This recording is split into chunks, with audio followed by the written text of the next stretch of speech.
ब्रह्मांड ब्रह्मांड की कथा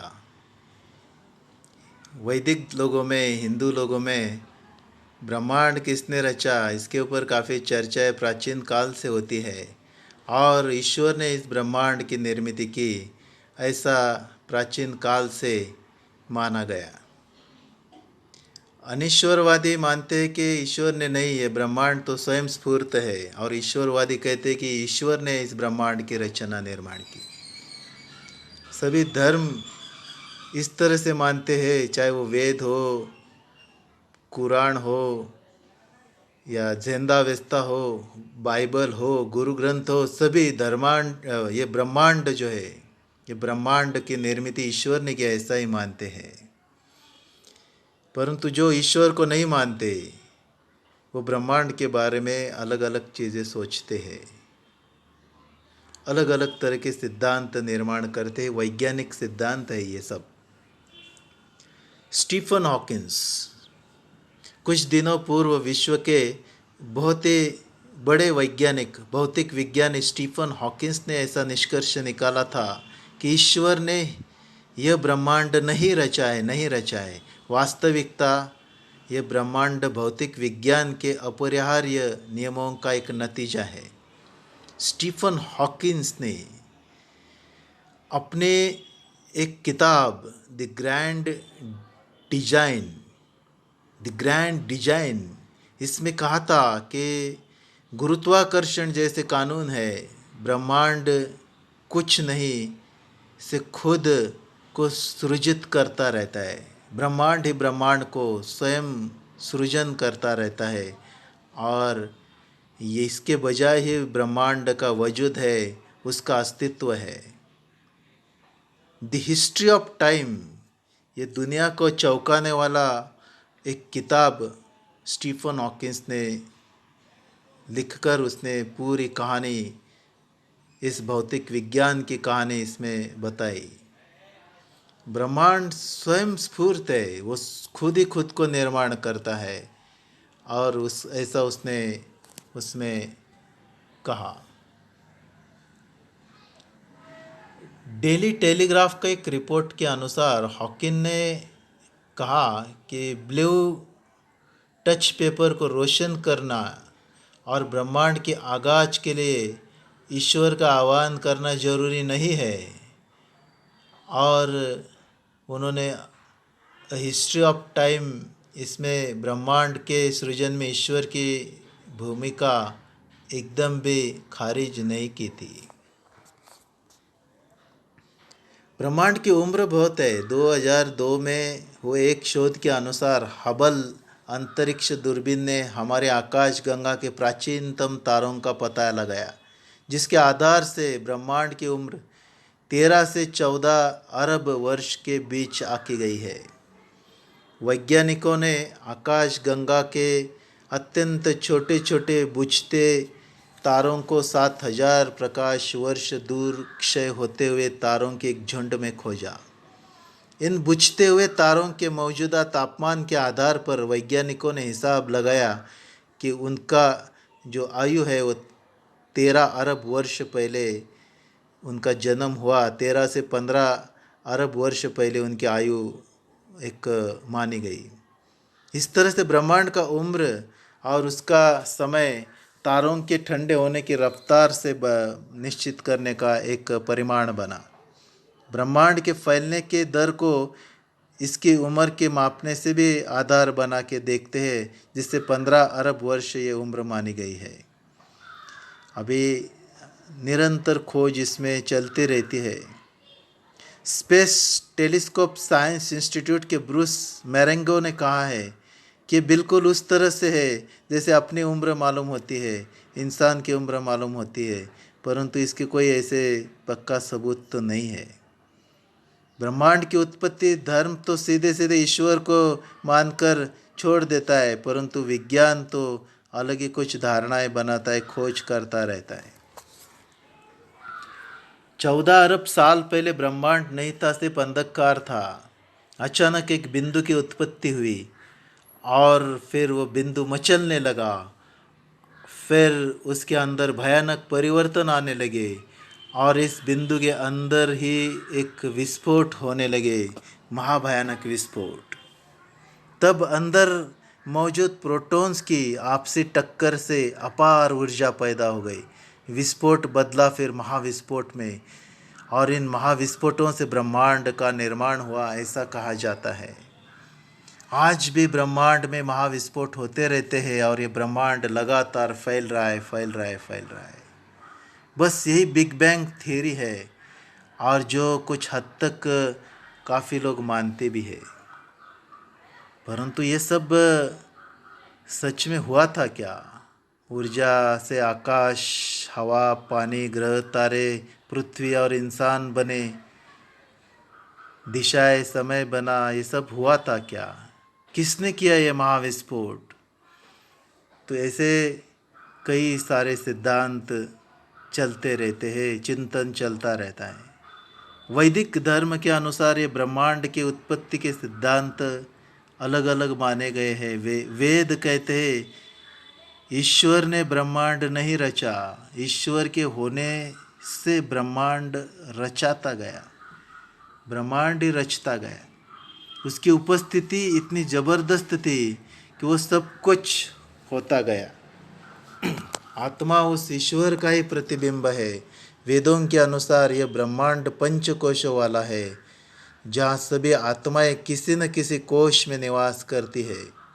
ये पंच कोश है जड़, प्राण, मन, विज्ञान और आनंद, ऐसे 5 कोश वेद और वेदांत में प्रस्तुत किए हैं।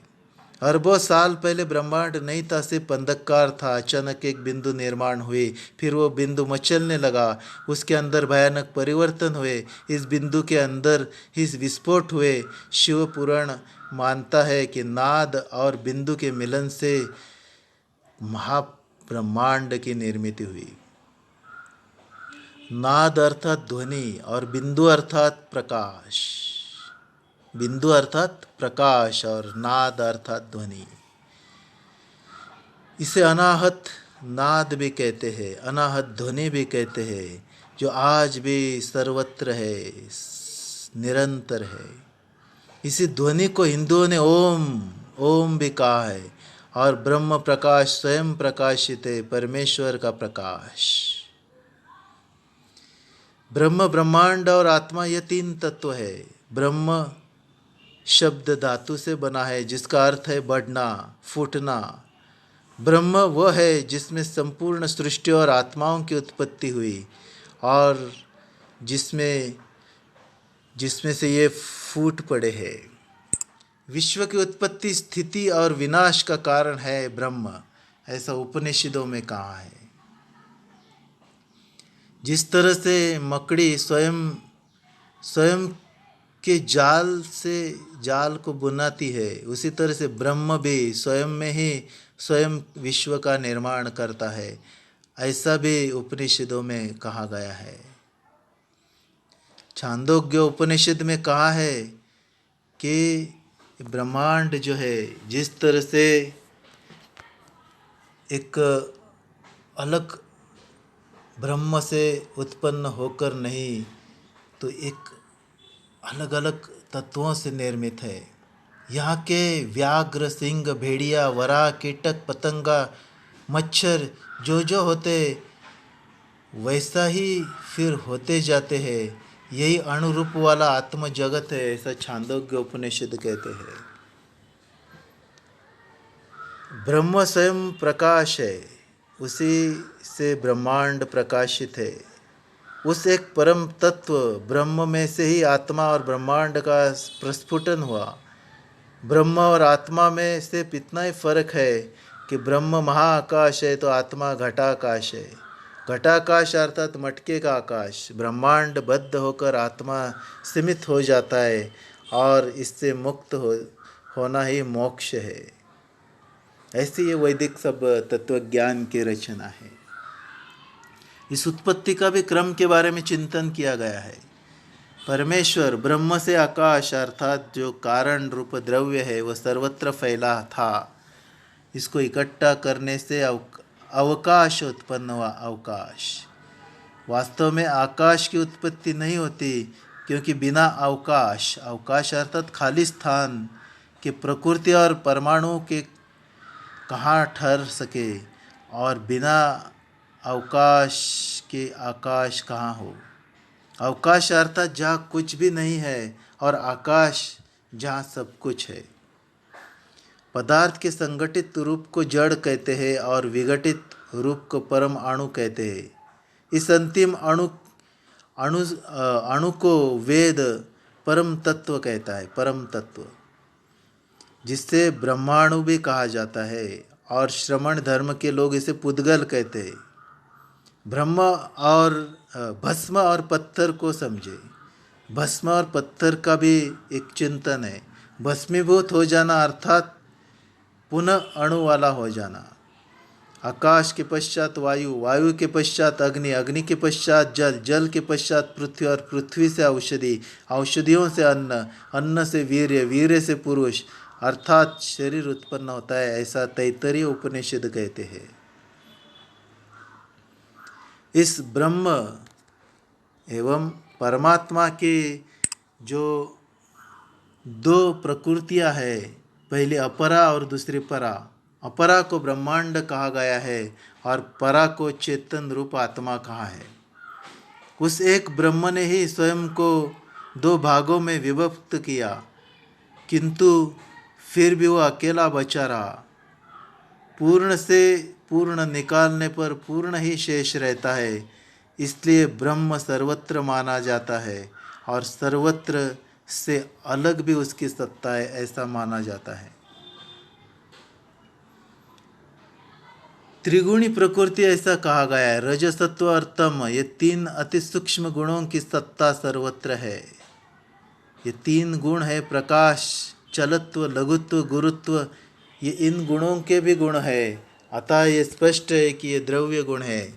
द्रव्य अर्थात पदार्थ, पदार्थ अर्थात जो दिखाई दे रहा है और जिसे किसी भी प्रकार के सूक्ष्म यंत्र से देखा जा सकता है, महसूस किया जा सकता है या अनुभूत किया जा सकता है। ये ब्रह्मांड या प्रकृति निर्माणक तत्व है। प्रकृति से ही महत उत्पन्न हुआ, जिसमें उक्त गुणों की साम्यता और प्रधानता थी। सत्व शांत और स्थिर है, रज क्रियाशील है, तम विस्फोटक है। उस एक परम तत्व के प्रकृति के तत्व में ही उक्त तीन के टकराव से सृष्टि निर्माण हो गई। सर्वप्रथम महत उत्पन्न हुआ, जिसे बुद्धि कहते। बुद्धि की प्रकृति का अचेतन या सूक्ष्म तत्व है। महत या बुद्धि से अहंकार हुआ। अहंकार के भी कई उपभाग है। वो व्यक्ति के तत्व है, और व्यक्ति का जो तत्व है वो रज, सत्व, तम में। सत्व में मनस, 5 इंद्रिया, 5 कामेंद्रिया जन्मी। तम में 5 तन्मात्रा, 5 महाभूत जन्मे। इस तरह से कहा जाता है। रज, सत्व, तम जो है, इलेक्ट्रॉन, न्यूट्रॉन, प्रोटॉन से भी उसे जोड़कर महत से अहंकार, और अहंकार से मन और इंद्रिया तथा 5 तन्मात्रा और 5 महाभूतों का जन्म हुआ, ऐसा माना जाता है। पृथ्वी, जल, वायु, अग्नि, आकाश, मन, बुद्धि और अहंकार, यह पृथ्वी के 8 तत्व है। जब हम पृथ्वी कहते हैं तो हमारी पृथ्वी नहीं, प्रकृति के इन्हीं रूपों में सत्व, रज, तम गुणों की साम्यता है। प्रकृति के प्रत्येक कण में ये 3 गुण है, और इसी से महत बनता है, ऐसे माना गया है। प्रकृति वह अणु है जिसे तोड़ा नहीं जा सकता, परंतु महत जब टूटता है तब अहंकार का रूप धरता है। अहंकार से ज्ञानेंद्रिया, कामेंद्रिया और मन बनता है। अहंकार से तन्मात्रा भी बनती है, और उनसे 5 महाभूतों का निर्माण होता है। बस इसलिए महति बुद्धि ऐसा माना गया। महत में रज, सत्व और तम के संतुलन टूटने पर बुद्धि निर्मित होती है। महत का एक अंश प्रत्येक पदार्थ या प्राणी बुद्धि में कार्यरत रहता है। बुद्धि से अहंकार निर्माण होते हैं। उसके 3 रूप है, सात्विक, राजसिक और तामसिक।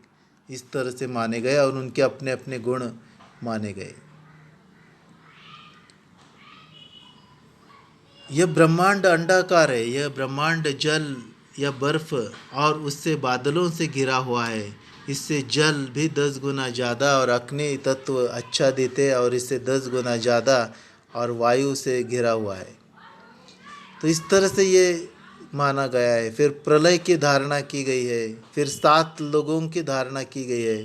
प्रलय की धारणा में जब ब्रह्मा का दिन का उदय होता है तब सब कुछ अव्यक्त से अव्यक्त हो जाता है और जैसे रोते रोते ही रात होने लगती है और सब कुछ वापस आकर अव्यक्त में लीन हो जाता है, ऐसे भगवद गीता में 8वें अध्याय में कहा है।